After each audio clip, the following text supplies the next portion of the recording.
sebuah peristiwa besar yang mengambil korban lebih dari 200.000 orang, mungkin hampir 250.000 orang nyawa yang hilang. Tidak kurang yang tercatat oleh kami, 6.000 guru tenaga pengajar Aceh yang meninggal karena peristiwa tsunami itu. Ini sungguh menyedihkan. Dan akhirnya kita tahu, apapun juga, peristiwa ini adalah peristiwa yang tercatat di dalam dunia internasional, yang boleh kita katakan juga satu hal di balik daripada derita, kecemasan, kesedihan. Maka terpikir oleh saya, melihat 6.000 orang guru yang hilang. Bagaimana meneruskan generasi ke depan? Inilah yang menginspiring pikiran saya. Mereka memerlukan sekolah yang baik. Jadi sebelum sampai ke sekolah kemudian kita membuat perhitungan. Ternyata 30% dari dana yang kita terima sudah kita gunakan untuk aktivitas tanggap darurat. Diputuskan bahwa di samping aktivitas tanggap darurat tersebut, kita juga akan melihat dan melakukan rehabilitasi dan rekonstruksi beberapa fasilitas-fasilitas umum. Dan dipilih waktu itu adalah sekolah, fasilitas sekolah dan fasilitas kesehatan. Tapi di samping itu, kita juga harus membuat sekolah. Maka Yayasan Sukma yang dibentuk membuat sebuah setting, strategi bagaimana melahirkan sebuah sekolah yang baik, yang memang nirlaba, yang dimaksudkanlah tidak komersial. Dia adalah merupakan sebagian dari kelanjutan amal yang bagaikan air yang terus mengalir sepanjang waktu dan sepanjang masa. Maka dicarilah tanah. Saya katakan kepada Pemda, kalau ada tanah, ini sedikit-dikitnya 7 hektar. Saya ingin membangun sekolah kebanggaan di daerah Anda. Dari atas nama masyarakat yang memberikan bantuan kepada rakyat Aceh yang tertimpa musibah. Rer, kamu harus bikin sekolah nanti ya. 4 nih, dengerin, catat. Yang pertama itu anak-anak di sekolah itu harus ngerti Al-Quran.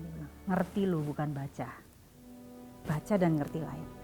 Kedua, anak-anak itu harus bisa bahasa Arab. Yang ketiga, anak-anak di sekolah itu harus kamu siapkan bisa berbahasa Inggris dan kamu harus siapkan supaya mereka harus bisa jadi warga dunia.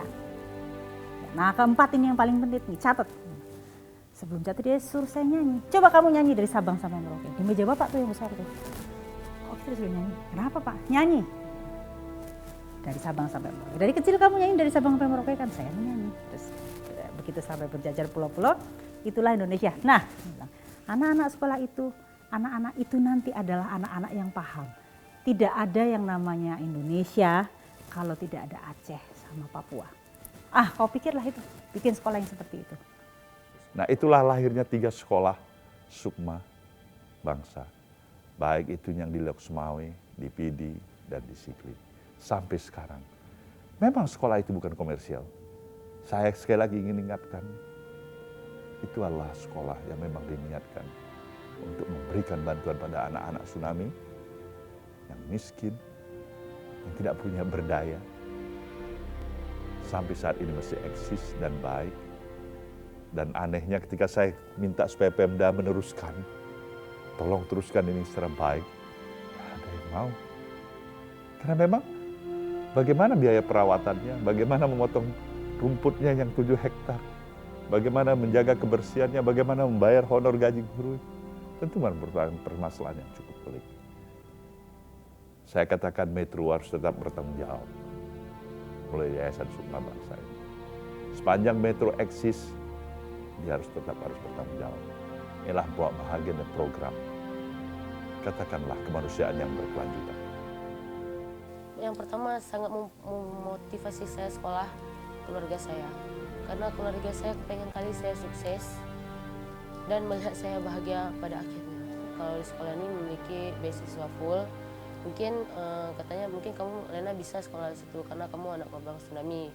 Kamu mungkin bisa diurus sekolah di situ. Pas waktu itu di SD pun juga ada undangan sekolah Sukma Bangsa katanya, beasiswa full. Kayaknya kalau kondisi di Banda Aceh mungkin belum tentu bisa memberi Lena lebih. Yaudah Lena memutuskan untuk sekolah Sukma Bangsa. Setelah itu saya dites di sekolah Sukma Bangsa Lus Mawe, tes beasiswa, tes wawancara, segala macam. Setelah itu dinyatakan saya lulus sekolah Sukma Bangsa PD. Saya ikut melamar menjadi tenaga pengajar di sekolah Sukma Bangsa karena saya lihat ini program-program sekolahnya ya tidak jauh beda dengan program-program yang kami jalankan selama masa relawan. Nah, seperti itu. Sekolah dengan pembelajaran yang menyenangkan, yang menarik, yang membuat anak-anak itu belajar dalam keadaan yang positif, lingkungan belajar yang nyaman seperti itu. Kalau kita itu tidak hanya sebagai guru, tapi juga sebagai teman mereka. Jadi selain mereka punya masalah sendiri, mereka bisa berbagi dengan kita, bukan hanya pendidikan. Nah, mungkin karena kedekatan kami dengan siswa, rasa hangatnya kami dengan siswa, itu membuat siswa menjadi banyak bercerita banyak hal kepada kami, jadi membuat mereka termotivasi untuk tetap belajar sampai selesai. Begitu sekolah ini jalan operasional, melihat anak-anak korban tsunami datang, artinya di hati kecil saya,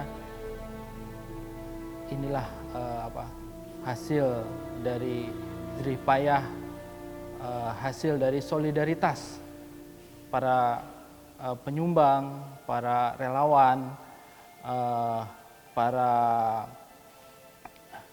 pihak-pihak yang telah membantu dalam proses pembangunan sekolah ini.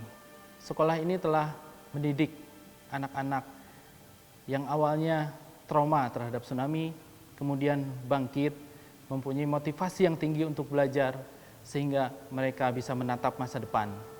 Kenapa yang saya lakukan, saya tidak berharap bahwasanya masyarakat akan menyatakan sayalah orang yang telah berjasa untuk itu.